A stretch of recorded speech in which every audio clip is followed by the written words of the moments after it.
section. But yeah, it kind of does. It kind of does show that, yeah, some of the stuff really was too damn complicated. Finally, with their bombs expended, the torpedo bombers climb away from Truck Lagoon and head for home.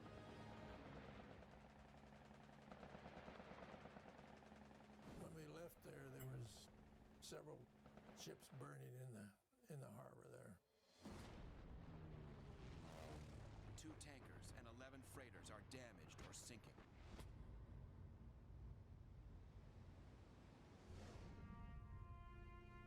The bombers make it back to Enterprise and begin touching down on the flight deck just as the sun is peeking over the horizon.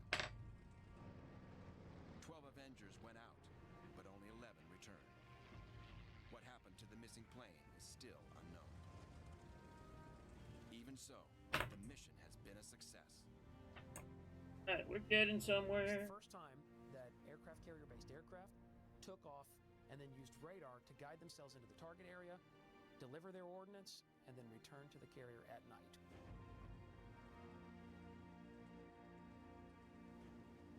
Still a nice kit, though. I mean, as complicated as it is, this kit replicates this complicated suspension very well. A pilot must depend on the LSO, landing signal officer, to position him properly for landing. The LSO uses lighted wands to Hello, signal Duster. to raise or lower his plane as he approaches. The altitude must be exactly Hello, right, Duster. because to force his plane to drop down to the deck, a pilot actually kills his engine. To stop, the plane's tailhook must catch one of several arresting wires. If the plane is too high when the engine stops, it will overshoot the arresting wires. If the plane is too low, it will hit the end of the flight deck and fall in the water. Proper night landing takes much practice, and many Enterprise pilots have experienced rough landing and getting the hang of it.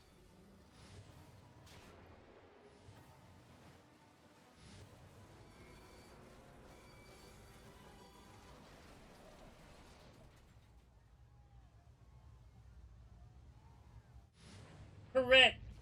Correct, Doomer. The morning of February 17th, 1944, brings 3 more bombing raids on Truck Atoll.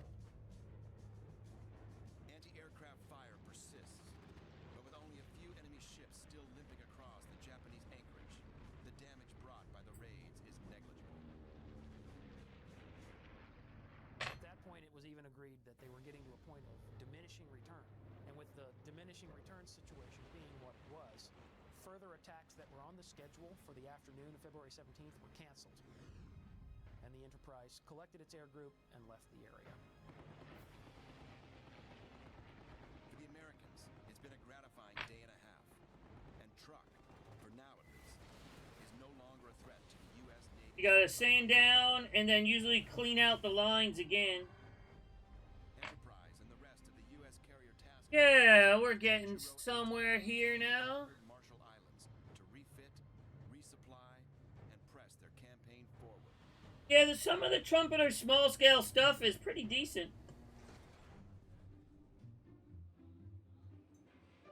Resupply especially is critical.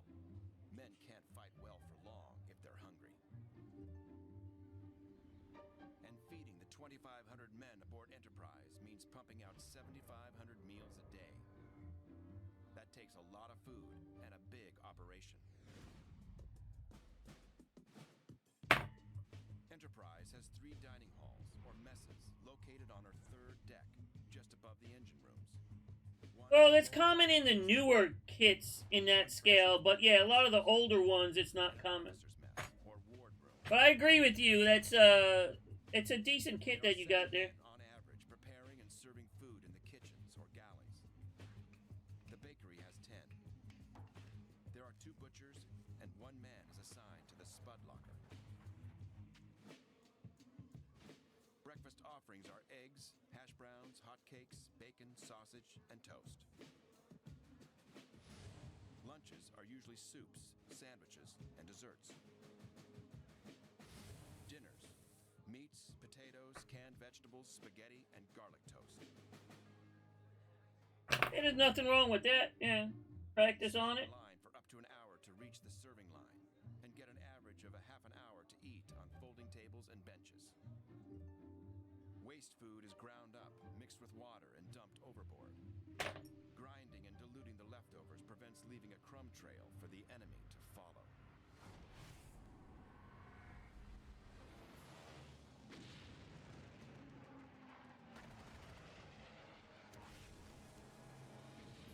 For the moment, the enemy at Truck Atoll is in no shape to follow. But the Japanese do not plan to give up on the outpost just yet.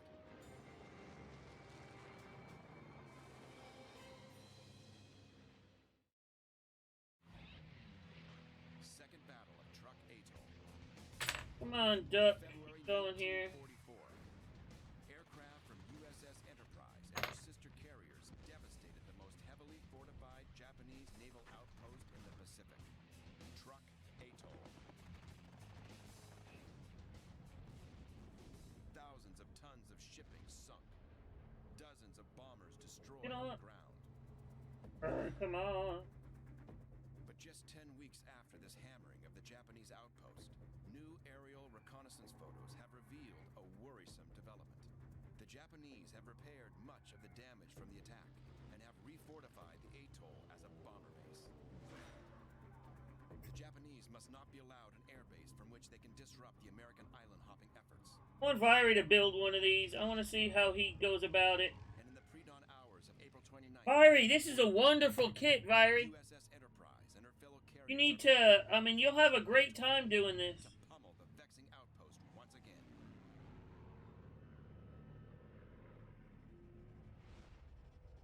The aerial reconnaissance photos make clear that Truck Atoll has again become a formidable defensive bastion. Here we go. It's not too bad. I told you it wasn't too bad. Gun emplacements, some radar controlled, a technology that makes the weapons much more accurate. I told you. It will, again, be a perilous job for Enterprise bombers to approach the atoll to take out the new airfields. Once again, this morning's attack leads off with a sweep of the skies by Hellcat fighters. The fighters launch in the pre-dawn darkness to clear the way for the bombers to follow. And again, pilot Don Flash Gordon is among them. Gordon is eager. He knows that today might be the day he makes his 5th kill and wins the distinction and status of ace. Don't like tracks. Well, they don't like you. With the fighters on their way toward the target, dive bombers and torpedo bombers begin launching from Enterprise and other task force carriers. James I believe you're Adams, saying you don't like Darkest tracks. dive bomber, is among them. And in the seat behind him is enlisted air crewman Dave Cawley. Cawley was one of the greatest men I've ever known. We were very close. He's there to operate the radio on the aircraft, but then also to operate the aircraft's twin A&M 230 caliber machine guns called Stingers. The SBD was equipped with 2 forward-firing 50 caliber machine guns that were in the cowling firing through the prop arch. And then, of course, the pair of 30 caliber machine guns on the flexible mount.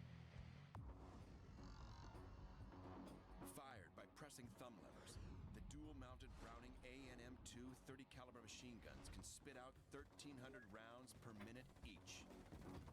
And with a muzzle velocity of 2,800 feet per second. Oh yeah, you said it's not that expensive, so get you a couple of them. Has been affectionately dubbed, is a fierce defender against attacks by Zeros from the rear. SBD bombers routinely test fire their machine guns once they get in the air. Well, Dave Cawley, as they were in the air on the way to the target area, swung his 2 30 caliber machine guns off to the side of the aircraft to put his rounds in an area that was safe where no other aircraft were. And he fired one burst. After the first couple of rounds, one of the weapons made a really, really loud boom. And then he felt something that he compared to being hit across the leg with a baseball bat.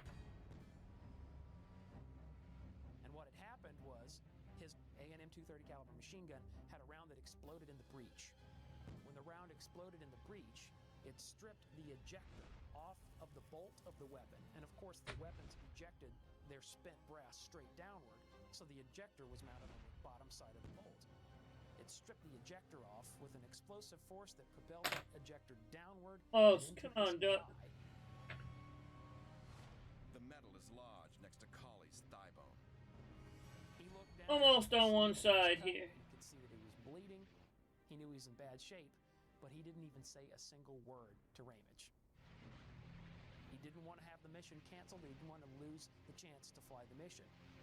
So, with the ejector from his .30 caliber machine gun wedged into his thigh, he flew the mission. Many miles out ahead of the bombers, the Hellcat fighters cross Truck's barrier reef and prepare to meet a storm of angry Japanese Zeros. Enemy fighters are in the air, but the aerial combat is less intense than last time. Many Zeros seem timid and uneager to engage. Still, one Enterprise Hellcat... No, what would test your skills would be doing some actual basics like seam work and parts alignment. That's what would test your skills.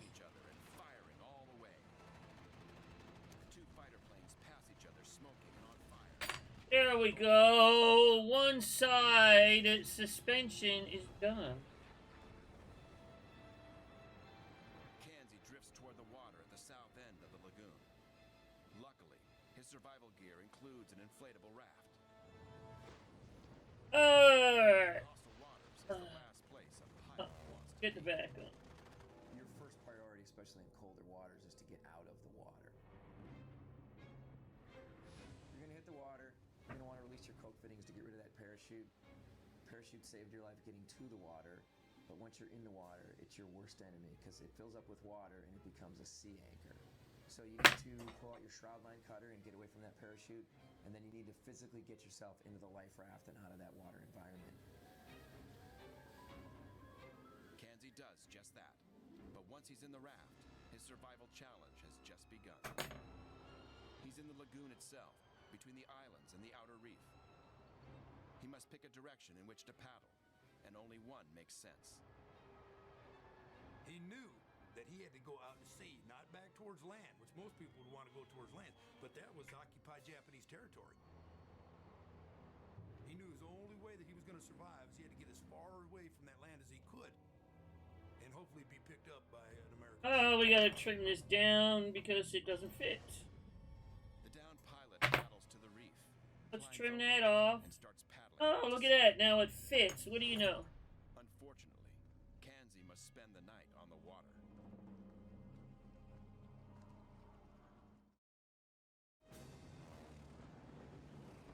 While Bob Kanzi is extricating himself from Truck Lagoon, Enterprise Task Force bombers spend the rest of the day streaking into the lagoon to pummel parked planes, hangars, and bomber strips. What do you know, Duck?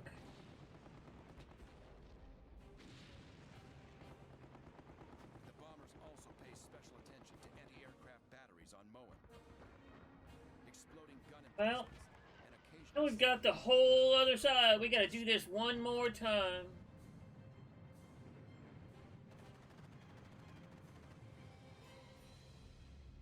We gotta do this one mo time.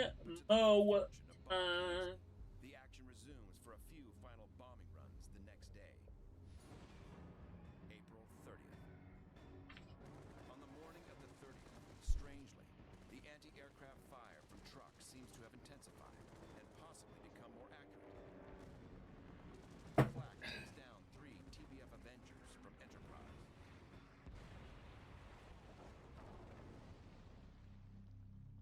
Fortunately, all the crew members survive. Luckily for Bob Kanzi, one of the returning Avenger pilots happens to look down at the right time and spots Kanzi drifting in his rubber raft. No, it wouldn't. Bomber calls in the pilot's position to a task. Honestly, it would not. The battleship North Carolina. And the reason is it's extremely expensive to maintain because of the stealth coatings on it. Crewed by 2 men, but it's very So, not really. So the plan is It's for the not plane really a to good candidate for the next Thunderbird aircraft. the USS Tang for transfer. But yeah, the F-35 is extremely maintenance intensive. The downed pilot climbs out of his raft and lets it go to swim to the plane. And as he reached up, the plane was so small, reached up and when he grabbed the wing. If anything, maybe they would switch to like And now he got maybe a new the new F-16EX or something like that. But I don't think they'd ever use a F-35 Supported only because you have to realize even though it's given an F designation, the second plane the F-35 is not really a fighter in the true sense of the word. It's more an attack aircraft, not necessarily a true air-to-air fighter. At the same time, trying to balance it out, and one like straddled the tail. And what they did is they just basically motored to the USS Tang. I mean, the F-16EX would. I think it'd be a better candidate than the F-35. Later in the day, a similar operation rescues 8 other Enterprise task force pilots down by anti-aircraft fire.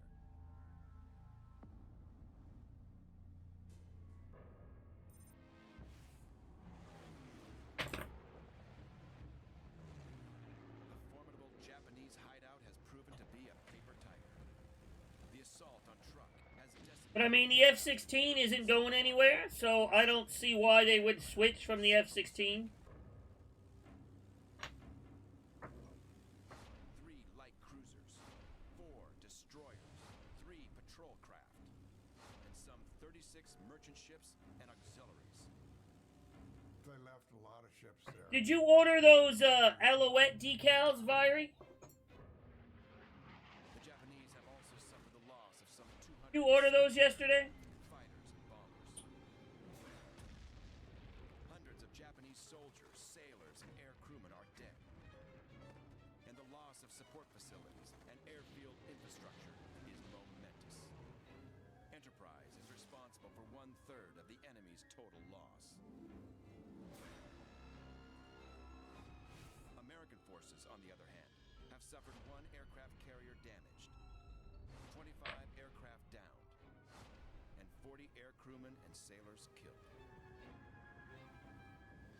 Fortunately, rear seat gunner Dave Colley, the air crewman wounded. Hey, again, this is probably the most complicated suspension system I've ever seen on a tank. And the actual road, the dual road wheel mounts still are not on here. This is some crazy, this is a crazy freaking setup. Yeah, like Ping said, no wonder it stayed on the prototype. Hello, Harold. For several weeks. Oh, sir, Told welcome. him, sew me up. And he kept it for the rest of the war. The ejector from his weapon still lodged in his thigh. Pilot Don Gordon never We're getting a lot done on this Stug today. on Truck. But he has been lucky enough to live to fight. Starting to actually look like it's supposed to. The elusive status of Ace might still one day be his to claim. For the stunned Japanese, Truck will be of no further use for the rest of the war. When the reports first filtered back to Imperial Naval Headquarters that they had lost 220,000 tons of shipping, one Imperial Naval diarist said... Oh, the quality's excellent, yeah. Comprehension. You have to be patient and you have to be delicate with the parts because they have a lot of in-scale molded parts. Never able to keep So if you used to say like a Tamiya, you just throw the kit together, Japanese personnel you know, you throw the kit together with your eyes closed type build, for U.S. Naval you're Command, going to have a hard time. Truck is now a But Mini Art kits, I rate as excellent. will help clear the way for much bigger fights. I mean, there's the suspension on just one side. Campaign is now targeted at the Marianas. And a great battle. Yeah, there's probably about 30 parts, 35 parts to the suspension on one side here. Previously on Battle 360. No, this is a little bit older of a kit. This kit's a couple years old. Disaster for the Japanese. Punch your box out. But the enemy is still formidable and still has a trick up his sleeve. This kit's been out for a couple of years. The opposing Japanese surface fleet is steaming headlong toward American forces in Leyte Gulf. TACOM just came out with some new USS Enterprise. Stug III kits, but they're terribly misshapen and inaccurate. I wouldn't even waste your time with them. Yeah, they're releasing Mini Art's releasing some G's, the later versions. This kit is the prototype. This kit is the prototype. It's been out for a couple years. Yeah, they're releasing some of the later variants. But even those are excellent even. Just about every Mini Art kit I know of, I would rate as excellent. I can't really think of any bad kits they have in their lineup yet.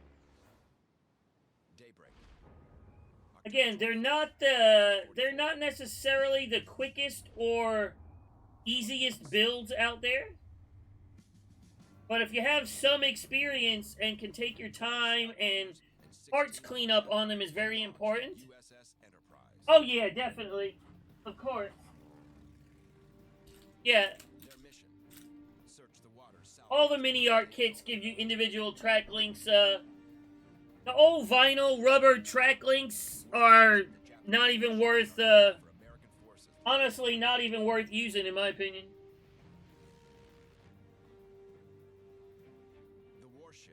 Found an F-16, okay.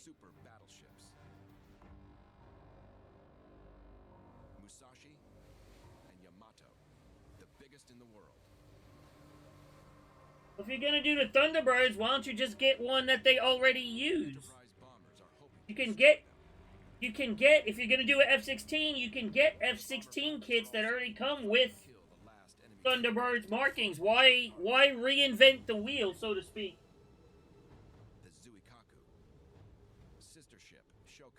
Oh, you still haven't gotten those done? At the Battle of the Philippine Sea.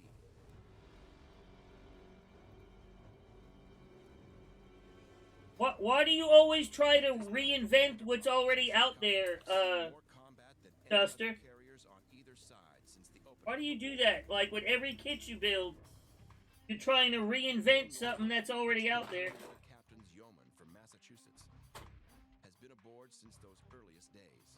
We have some kind of a checker game going on, I would say, between ourselves and the enemy. Oh, okay. You had some. I got you. And the Zuikaku were sister ships. We in the Yorktown and we in the Hornet were sister ships. And so many times we met during the war. Now, especially with an F-16, just get an F-16 that already has the markings in there. Why are you going to go with an E or an F? Just over an hour later, 15,000 feet below, and try and do it when, I don't know. A Japanese naval task. Yeah, there's no reason to do that. No aircraft carriers or super battleships are present, but the task force does include 2 standard-sized battleships and a heavy cruiser. They are picketed by 4. If you want a good Thunderbirds F-16 kit, get the Tamiya one. Tamiya makes a really nice Thunderbirds F-16. They're headed toward the beaches of Leyte. To kill Americans. Time to make some war. The Enterprise aircraft immediately line up to dive on the Japanese vessels. So the plan here is for the dive bombers to. But then again, remember, for an air demonstration team, right? They're not going to have all of the conformal fuel tanks and all that stuff on them. But some of that stuff actually hinders performance and maneuverability.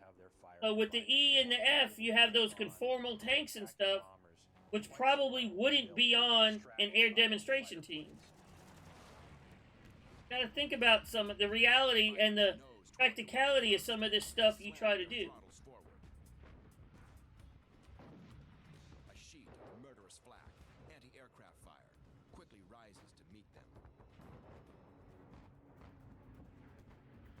planes. Yeah, that's what I'm saying. You got to be careful, and a lot of some of that smaller stuff you just replace. Really, Firing a different color. So honestly, you just replace it. You have blues and yellows and whites and reds. It's a very interesting. Yeah, they do tend to have a lot of small parts. That The yeah. shells from each enemy ship are marked with a different color dye, so the fire from one ship can be distinguished from the fire of another.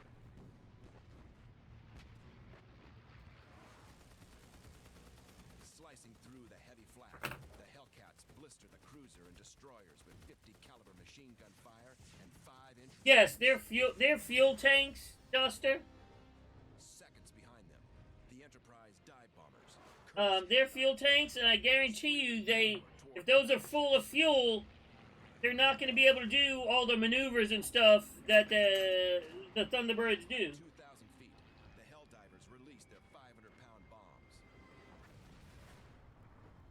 They pull out of their dives just above the water and maneuver to avoid the rainbow-colored flak as they make their getaway.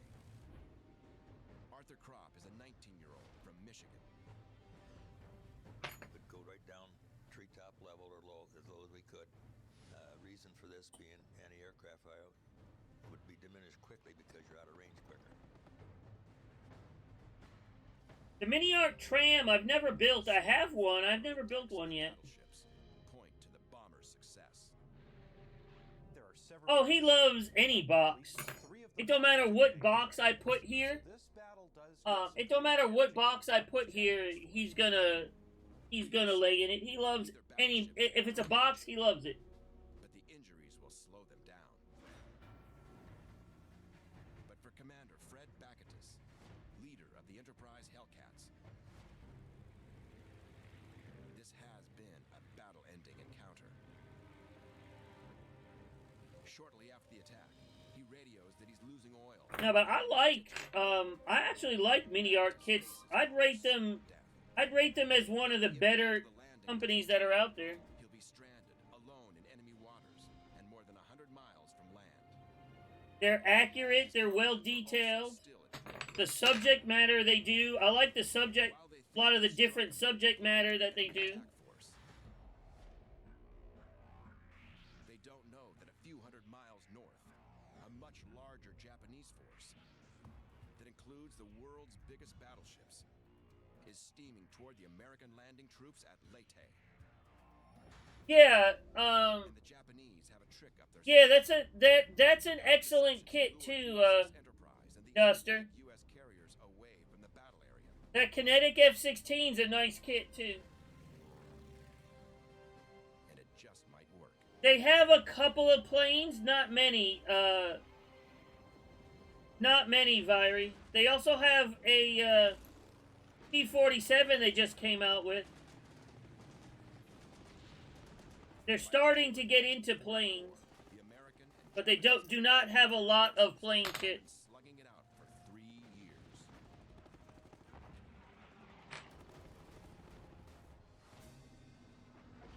Midway. Bronco is excellent. Tacom I don't like. Eastern Solomons. Tacom I'm not real fond of because their accuracy is... They have some decent kits, but especially a lot of their newer kits, their accuracy is just not there on a lot of their newer stuff. And now, following the recent clash over the Philippine Sea, in which 400 planes Ryfield stuff is decent. the enemy's carrier force is a shadow of its former self. Their carriers at this point are empty. They have vessels, but they don't have planes or pilots to put on those vessels. Just over 100 planes remain to distribute amongst the surviving carriers. Even so, the Japanese Navy has another skilled and menacing combat arm. The remaining strength of the Japanese Navy at this point is in its battleships and its heavy cruisers. And they still have a very formidable array of heavy gun warships that they can bring to bear. And I still like DML kits also. Among the warships are Japan's Even though they're getting to battleships. be on the expensive side and they really haven't done anything new new in a while. I still like their stuff. As far as armor goes, I have more dragon kits than any other company. Battleships ever built. They were massive battleships. 863 feet long, 172-foot beam, weighing 72,000 tons. The Yamato and the Musashi both had a main battery of They're like mini art kind of in Bronco in quality. Well, except for some of their original stuff is a little bit basic when they first came out, but then they got, like any new company, they started kind of mediocre to average and got way better. They improved a lot. Hobby Boss are decent too. Again, Trumpeter and Hobby Boss, I like their kits, but I like their kits. They're extremely buildable and they do a lot of nice subjects. But a lot of times, Trumpeter and Hobby Boss, their accuracy again is suspect. It's recognized at this point in the war that it's important to hit the American invasion forces.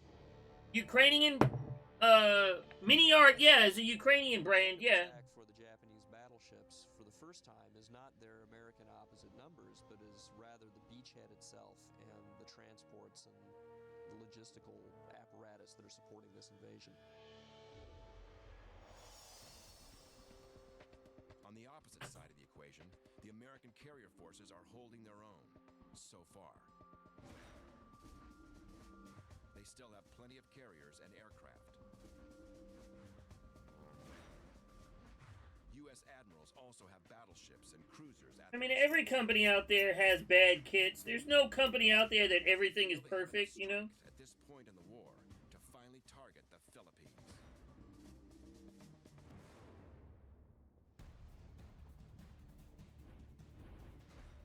Taking the Philippines will place U.S. forces between Japan and its Navy's oil supply in Indonesia.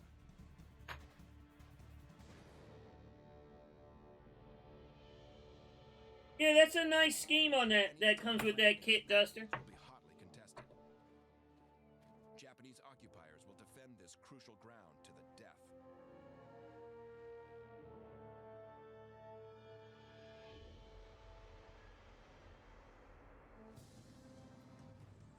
The American strategy for taking back the Philippines calls first for the capture of the centrally located island of Leyte. It's felt that Leyte needs to be captured so that we can... Now, mini art figures tend to be oversized. Mini art figures they are excellent subjects, but they tend to be a little strangely sculpted. The U.S. Navy will use 2 separate fleets to accomplish this. Yeah, kinetic kits, yes, are a lot better than, in general, are a lot better than Academy, yes. Fleet under Vice Admiral Thomas Kincaid. Kincaid is a tough-minded New Hampshire man with extensive battleship command experience. The 7th Fleet's transports and But, yeah, I mean, again, Kinetic has a couple of stinkers in their lineup, too. close air support will come from small aircraft carriers called escort or jeep carriers. The small carriers will also keep planes aloft to protect the other vessels of the invasion fleet. Aging battleships, ones that were sunk at Pearl Harbor, then raised and refurbished, will bombard the beaches ahead of the landings.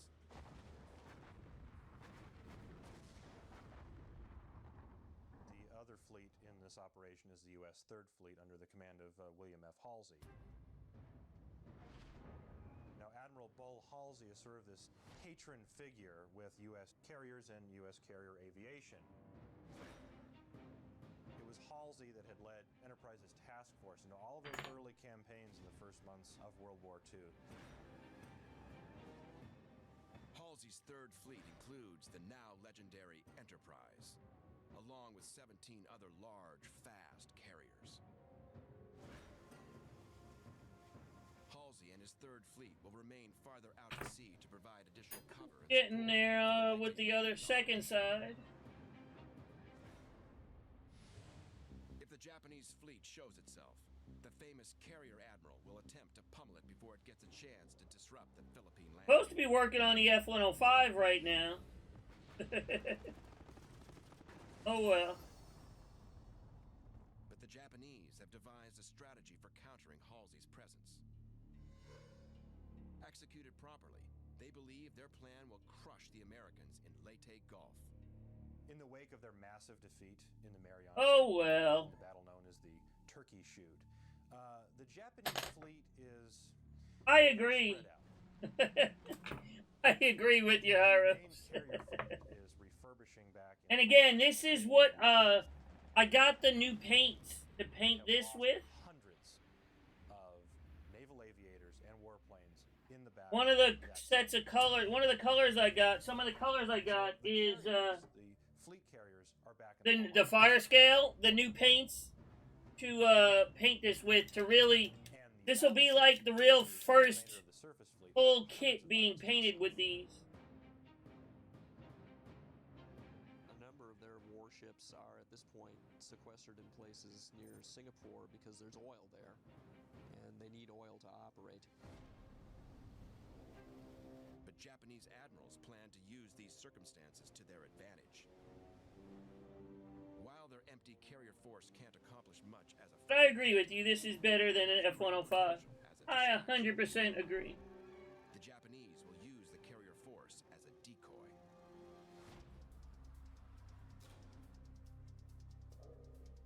The carriers will sail south from Japan as though they plan to threaten the Leyte operation.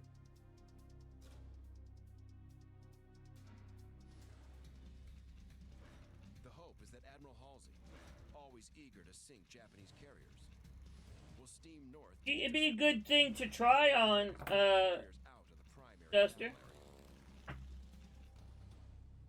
Because, yeah, especially a decal that big being white, it's never going to go well. Simultaneously, the enemy's main effort will come from the south. Big decals, especially big white decals, never tend to go well. The warships will split into two groups. One force sailing through the Sulu Sea and Surigao Strait and approaching Leyte Gulf from the south. The other half sailing through the Sibuyan Sea. Killa, have a good night, Killa. And coming down on Thank you for being here, sir. They have a southern and a northern pincer composed of battleships and cruisers that will hopefully meet up off of the island of Leyte and there crush the invasion convoys. When Japanese and American forces collide, the numbers of ships involved and the hundreds of miles separating major battle areas will distinguish the struggle for Leyte Gulf as the largest naval battle in the history of mankind.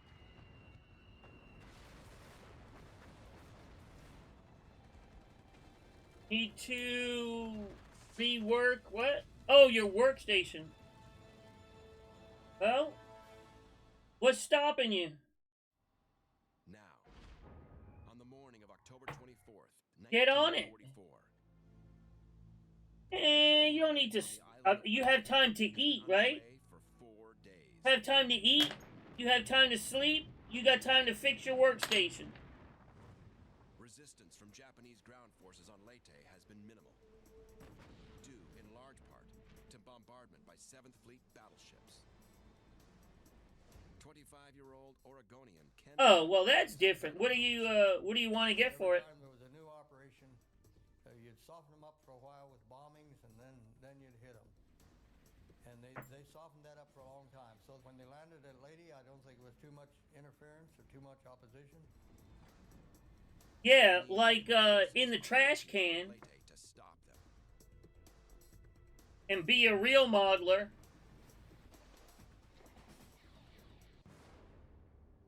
As men and equipment flow ashore, 60 miles off the eastern coast of Leyte, William F. Halsey's Third Fleet, including USS Enterprise, has been I know a place with a discount code you can get those paint racks you're looking for.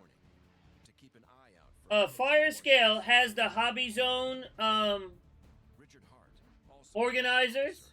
hails from West Virginia. We knew the Japanese fleet had left its anchorage, and we had submarines out who did a very good job. Yes. Keeping track of it. Yeah, it'd be very large. In fact, I have one built, Duster. Hang on. USS Darter and USS Dace launched torpedoes at the Japanese center force. And these subs are scouting off the southern tip of Palawan.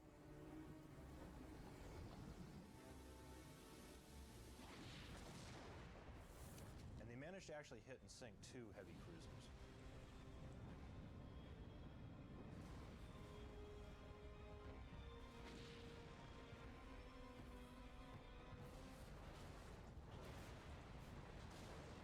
It's packed away for a show display. I can't get it right now. Since this contact, Admiral Halsey has stepped up scouting flights from Enterprise and her sister carriers. But yes, it is rather large. Here, Hyros, here, let me show you. Riera and Fred Bakatus discovered the Japanese southern force. One half of the If you go here,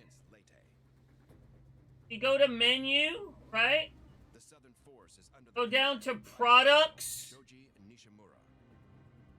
Go down products and then go to modules. If you go to modules, they have the Hobby Zone,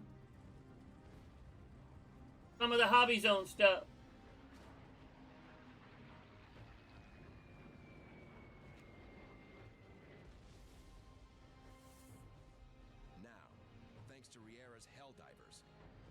No, it's not bad, Duster. And again, the code works for those also. The Curtiss SB-2C Helldiver is a fearsome attack aircraft. Yeah, the code, you put the code in at the checkout, it works on those also. Carrying large bombs internally prevents wind drag. The bomber is armed with 2 20mm wing-mounted cannons and 2 30-caliber machine guns in the rear cockpit. And while the hits Riera's Helldivers have scored on the Southern Force battleships have resulted in fires, the flames are quickly extinguished, and neither warship is out of the action. The Hellcat fighters have made rocket hits on the cruiser and the destroyers, but damage is minimal, and those vessels also remain on course.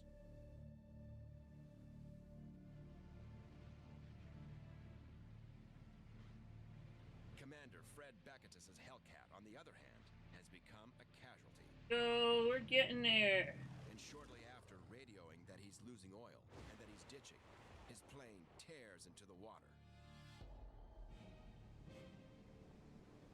Bakatus is lucky and survives the impact. He scrambles out of his aircraft just as it begins to sink. Bakatus is able to survive his water landing. He's able to deploy his tiny life raft. More importantly, his friend, Emmett Riera, who is in command of the Helldivers, is able to get into a position where he can drop Bakatus a larger life raft. Commander Riera carefully plots Bakatus' position before leading the Enterprise planes back to the mothership. Meanwhile, 300 miles northwest, in the Sibuyan Sea, the Japanese center force is also steaming toward Leyte. Alright, where's the other part I'm looking for?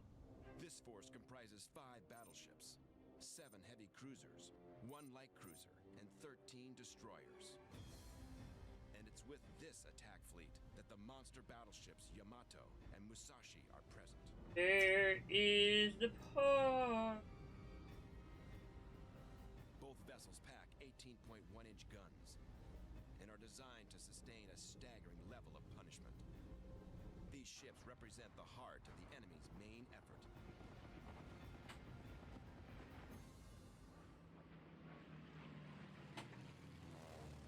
Spotted by scout planes earlier. There's the part, Doc. Now, at 10, Oh, there it is. the center force comes under attack from American bombers. Excuse me with the paw, sir. 2 other carriers in Admiral Halsey's task What do you think you're doing, you crack monkey? USS Intrepid and USS Cabot.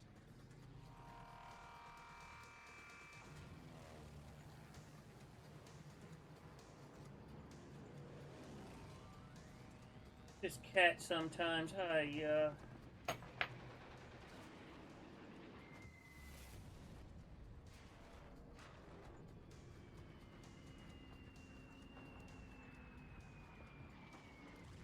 He's not a sellout. He's a marketing. And Avenger torpedo planes from He's USS he's a sales representative. Cabot swoop into this Japanese task force.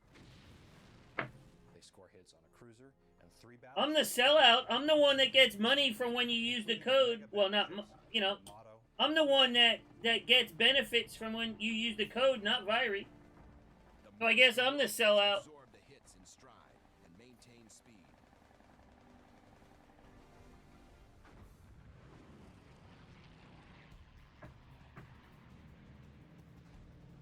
But a second wave of planes from Intrepid, along with aircraft from USS Essex and USS Lexington, soon arrives and concentrates its attack on Musashi.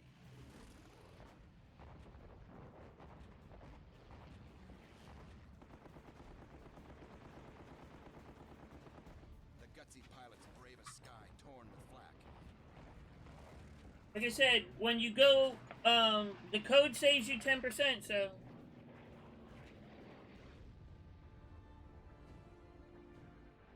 The American bombers score 10 additional hits. Musashi feels it this time.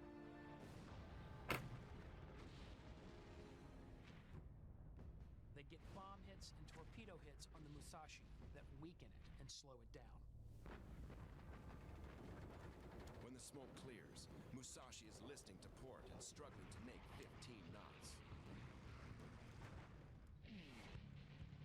all right, Duster. Have a good night. And the monster warship's troubles are far from over.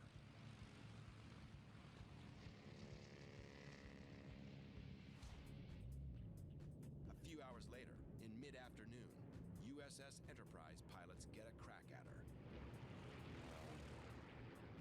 A wave of bombers from both Enterprise and USS Franklin buzzes in, determined to put Musashi beneath the waves.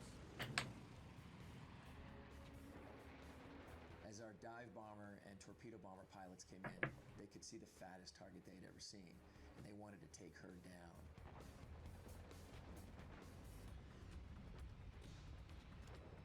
The bomber pilots hold their dives longer than they normally would have. They press in very close before releasing.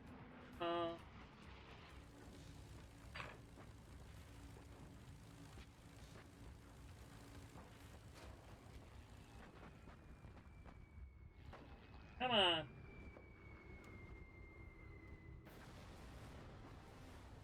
The tactic is successful. Thank you, Bart. Come on, stay. Don't be falling off now. Come on. All 8 of them. Thank 11 you. out of their 18 bombs hit their mark. Appreciate it. Thank you very much. Well, hello, Mr. Porkbelly, sir.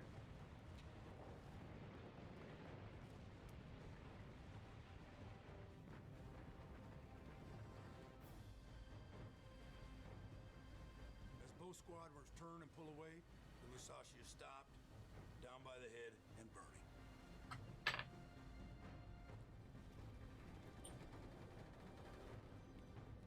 Oh, and of course we broke this off.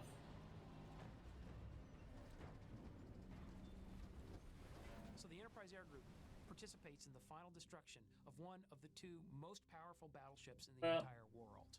Reckon we'll glue it back on, never. Yeah, when we're done, we'll glue it back on. Shortly after dark. But she has Let's lived tape up it. to Oh, the we estimate. broke the site off already. Good job, Viry. Appreciate you telling me the site was about to break off.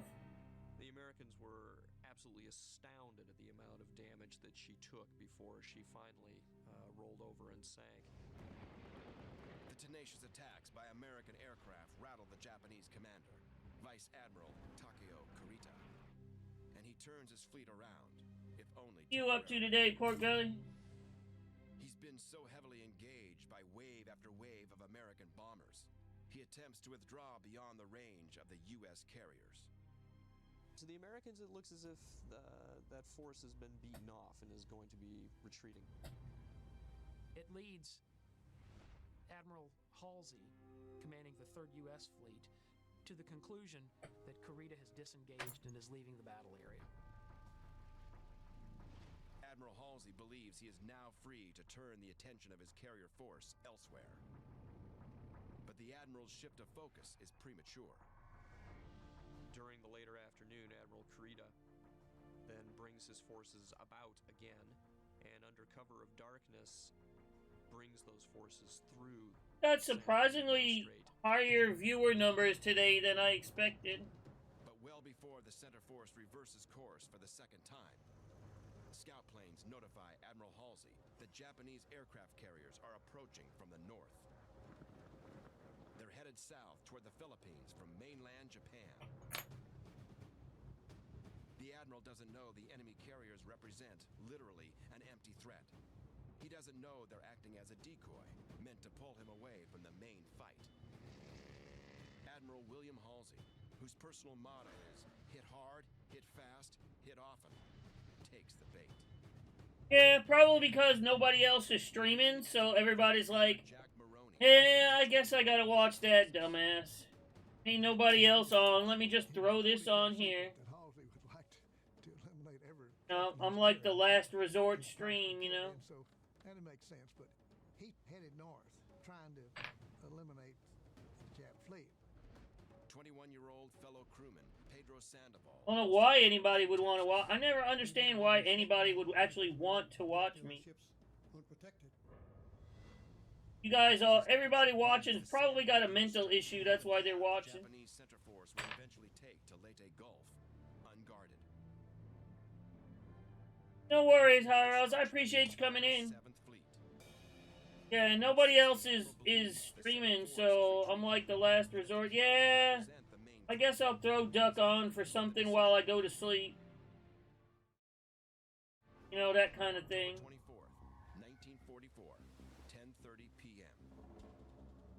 The Japanese Southern Force, the force attacked by Enterprise planes early this morning, I know that's how it is. has now churned its way out of the Sulu Sea. And Hello, into Nuffles. Surigao Strait. Surigao Strait empties into the southern Good end to of see you're Leyte, still here. Hey, look, we're getting for American landing forces. we got the suspension done on one side, and we almost got it done on the second side. Just beyond the mouth of the strait, under the steady command of Rear Admiral Jesse Oldendorf, Progress. are 6 American battleships and 8 Allied cruisers. So these battleships under Ohlendorf's command are not necessarily state-of-the-art. Compared to the new Iowa-class battleships, which are now fighting in the Pacific, these are battleships that were sunk or damaged at Pearl Harbor. Yeah, like I said, it's we're getting some actual progress made. And fittingly, these ships that the Japanese had tried to put under at Pearl Harbor are now back to fight at Leyte and return the favor. The refurbished warships are here to both provide beach bombardment for the Leyte Landing Force, the U.S. 6th Army, and to protect the landing force against naval attack from the south. An attack of the type the Japanese Southern Force hopes to bring in just a matter of hours. But they must first get past Jesse Oldendorf's battleships. And Oldendorf knows they're coming.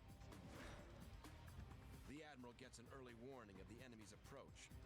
From PT boats he's sent deep into the strait for this purpose. When word of the oncoming Japanese vessels reaches him, Oldendorf immediately deploys his big warships for an epic fight.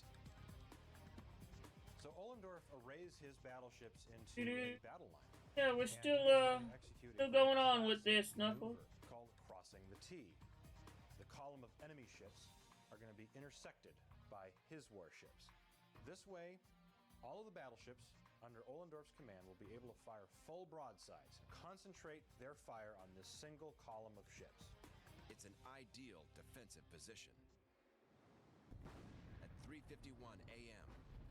Radar-controlled guns on the American And it's going okay. I'm better. Yeah, I'm better therapy if you want to end up hanging yourself. But the Americans prevail. They sink 2 Japanese battleships there, along with a heavy cruiser and a number of destroyers. The Southern Force Commander, Vice Admiral Shoji Nishimura. Shit, if I'm your therapy, I'm the one that needs the therapy. So the Southern Pincer is destroyed utterly, without any real accomplishments. It is the last battle line action in history. Battleships will never again square off gun to gun. As the glow of sunlight gradually brightens the horizon, 500 miles north of Surigao Strait, USS Enterprise and the Yeah, Third Fleet. better one than me. I agree with you, Viry. I agree. The decoy of empty Japanese carriers has reached the waters off Cape Engano, the northeast tip of the main Philippine island of Luzon. Ironically, the meaning of the Spanish word engano is deceit or delusion. October 25th. Especially with all them car models he's building. You know, my therapy. You know, I definitely did not recommend car models to him in our therapy session. Bombers and fighters also take to the air to be ready to attack. You know that. At 7:15 a.m. You know that, Viry. You know that definitely was not my recommendation. They've spotted the enemy's northern force. At the heart of this fleet are 4 aircraft carriers, 1 full-size flat top, and 3 light carriers. They had just a few planes on them, but they were supposed to be the cheese in the trap. Escorting the carriers are 2 aging battleships, 3 light cruisers, and 9 destroyers. The vessel of most interest to Admiral Halsey is the full-size flat top.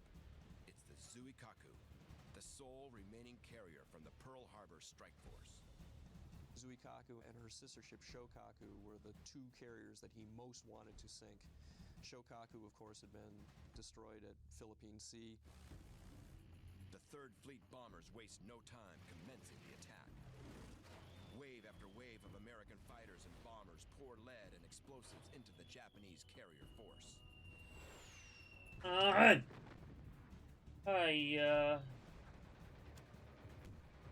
Zuikaku comes under attack. Got a by failure? USS Yeah. Lexington, Called my life. and Langley. They drill 7 torpedoes into the hull of the big carrier and plant 9 bombs on her deck. At the same time, 3 miles away and 10,000 feet above the fight, dive bombers from USS Enterprise turn their attention to the light carrier Zuiho. The dive bombers and the torpedo bombers pressed so hard and so close to Zuiho that it was hard for them to even Well, it's a good kit. So they dropped their torpedoes and their bombs. One, it was given to me. And it was on fire. So when people give me something, I try to build it as soon as I can. Close by, the guns 2, it's a good kit. blasting out murderous 3, it's a great. It's one of my favorite subjects. Battle of Leyte Gulf. And also, it's a good candidate to test out. In flames and no longer It's a good candidate to test out the new paints. with Zuiho dead in the water, With the new paints, I ordered the color for this. to another target. The battleship So all of those factors come into play. So yeah, The Japanese battleship Issei is actually a hybrid, a battleship aircraft carrier. As a result of heavy aircraft carrier losses earlier in the war, the Japanese Navy converted Issei into a half carrier. by he's replacing just the a confused short youngin. flight He'll find his way. Issei can carry up to 20 Viry. aircraft, He's just confused, you know. of her 8 14-inch guns. A lot of people his age nowadays, you know, his generation, they're getting confused whether they want to be a boy or a girl, you know, a man or a woman. He's confused on whether he wants to build cars or tanks. He'll sort it out. The Avenger buzzes toward the battleship through a tremendous volume of anti-aircraft fire. Multicolored flak explodes. He doesn't know, you know, American bomber.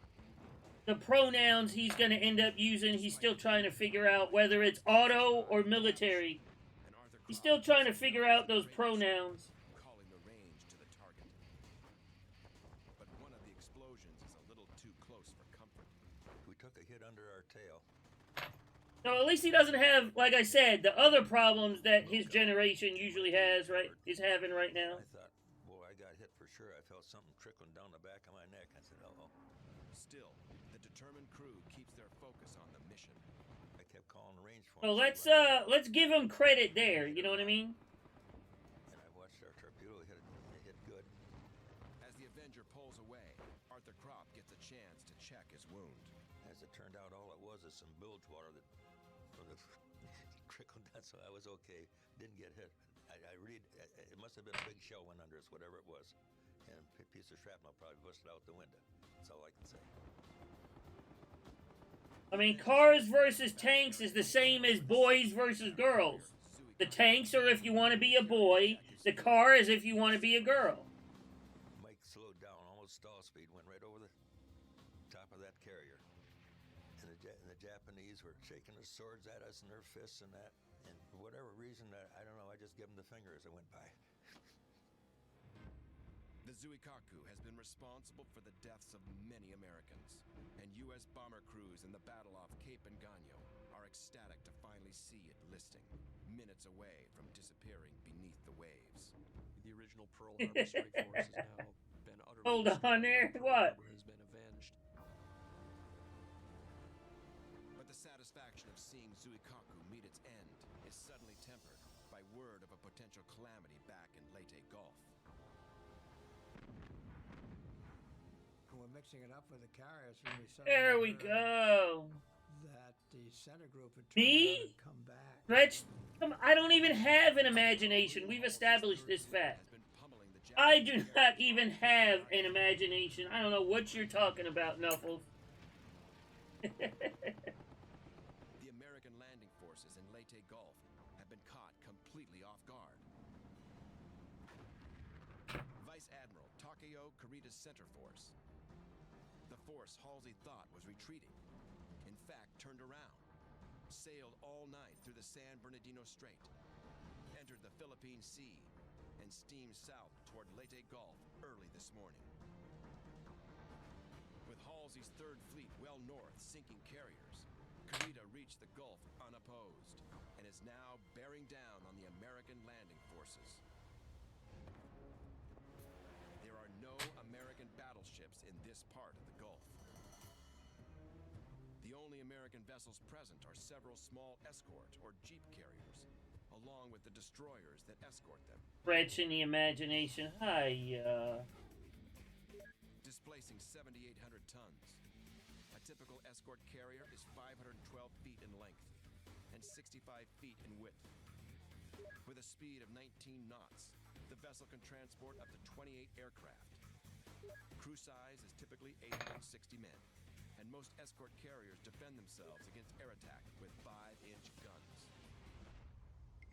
When the sun rises, the American jeep carriers begin their morning routine of getting aircraft ready to go for support runs for the American troops, and are surprised and horrified to see a large force of Japanese warships appear on the horizon and begin to close with them rapidly. 20 miles northwest, Uh, Ranger pilot Ensign Bill Brooks reports that the enemy is a mere 10 miles north of the American landing force. Their commander says there's no way that they're here, and Ensign Brooks says there's nothing to acknowledge. 7th Fleet's battleships are too far south to lend immediate aid. I saw no statement. Carriers simply don't have adequate firepower. They are hopelessly outgunned. There's no Acknowledge weapon what? larger than a 5-inch, I saw no gun on statement. any of the American ships in the area. And on the Japanese side, you have battleship Yamato, which is armed with 18.1-inch guns, the largest naval rifles ever installed afloat. They have a second battleship. They have numerous heavy cruisers. Uh-oh. This is a mismatch of mythic proportions. But the commander of one of the small destroyers chooses to stand and make the best showing he can. despite the odds. Lieutenant Commander Ernest E. Evans, commanding the destroyer Yeah. USS Good Johnson, job, Viry. determines to charge the enemy. He had two choices. He could Damn fight, cars. or he could Hiya. ship, and he actually went and he attacked this Japanese armada. which is an act of bravery which almost beggars the imagination. American destroyers have 5-inch guns, but they also have torpedoes, which is the weapon Evans hopes to bring to bear. Unfortunately, the range of the torpedoes is only 5 miles, half as far as the Uh-oh, Viry's ready to slam the hammer down. He had to close his distance. He was at about 10 miles, and he had to get 35 miles for his torpedoes to be effective, because they were only effective for 5 miles. Evans orders his little vessel to speed toward the vastly superior Japanese force. He knows the enemy's guns will be firing on him, but he plans to weave to try to avoid the killing rounds. And if he Oh yeah, you're exactly right. You have no rights here. At least as long as you keep building car models, you're right. You will have no rights here. Commanders around him, and soon many destroyers join the attack. They go after the Japanese with both gunfire and torpedoes. They're laying smoke. As long as you insist on building car models. Carriers as they're trying to dawdle their way out. I mean, you're free to build them, you know. You just have to accept. You just have to accept the consequence of your actions. And avoid being hit by the enemy. No, he can build them if he wants to. Avenger torpedo bombers and wildcats. Like I said, he just has to accept the consequence of the action. The Americans very quickly managed to get hundreds of these airplanes up in the air, doing something in the way of harassing the Japanese. Uh-oh, we broke one. I think that's the first one we broke, honestly. No, but they're still models, Viry. Lieutenant Commander, I agree, they're not necessarily scale models, but they're still models. He was firing his little 5-inch guns, and they were basically just bouncing off the sides of these big, huge ships that the Japanese had.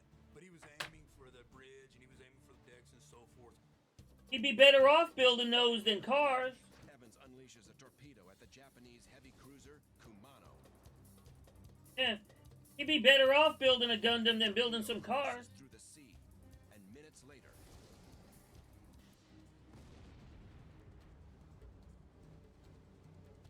Blew the bow right off the front of a Japanese cruiser. soon the Japanese cruiser Suzuya stops to assist the. Every society has its laws. Fired another torpedo, and he also hit and sunk that ship. Amid the heavy gunfire, torpedo attacks, and the hundreds of planes harassing them, Admiral Kurita and his commanders are bewildered. The Japanese are thrown into confusion. They believe that they are being attacked by more powerful forces than they are. You start seeing Japanese cruisers getting knocked out. The Japanese battleships are taking damage to their topsides.